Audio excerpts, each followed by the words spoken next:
Hello dear student, কেমন আছো? I hope প্রত্যেকে ভীষণ ভালো আছো।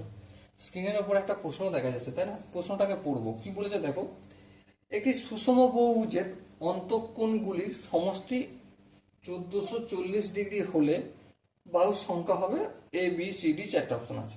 দেখো কনসেপ্টটা কি, বাহুর সঙ্গে অন্তঃকোণের সমষ্টির যে সম্পর্ক সেটা কি, অন্তঃকোণের সমষ্টি ইকুয়াল টু অন্তঃকোণের সমষ্টি ইকুয়াল টু কি জানি, 2 × n - কি হয় 2 × 90 ডিগ্রি, এটাই তো হয়। হ্যাঁ, তাহলে দেখো অন্তঃকোণের সমষ্টি এখানে কত বলে দিয়েছে, দেখো 1440, লিখে দেবো 1440 ডিগ্রি। এই 90 ডিগ্রিটা এদিকে আছে, হ্যাঁ ঠিক, এদিকে আসলে কি হয়ে যাবে, ভাগ হয়ে যাবে, এই ভাগের আকারে লিখে দিলাম। এই দুইটা কি আছে, গুণের আকারে, এদিকে আসলে কি হয়ে যাবে, ভাগের আকারে হবে।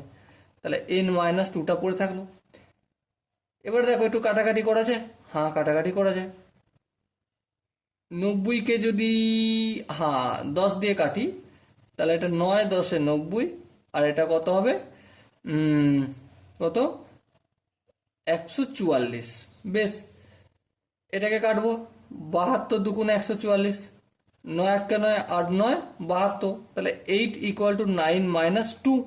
বেশ, এবারে এই -2টা সমান এদিকে আসলে 8 + 2 = n, তাহলে 8 + 2 মানে কত, অবভিয়াসলি n = 10, তাহলে বাহুর সংখ্যা কত বেরোলো, 10। সো দেখো এখানে যে চারটা অপশন আছে তার মধ্যে option B is the right answer. So I hope এই কোশ্চেনটা প্রত্যেকে বোঝা গেছে। যদি কোনো জায়গায় বুঝতে অসুবিধা থাকে, ডাউট থাকে বা কনফিউশন থাকে, তাহলে কি করতে হবে, কমেন্ট অবশ্যই জানাতে হবে।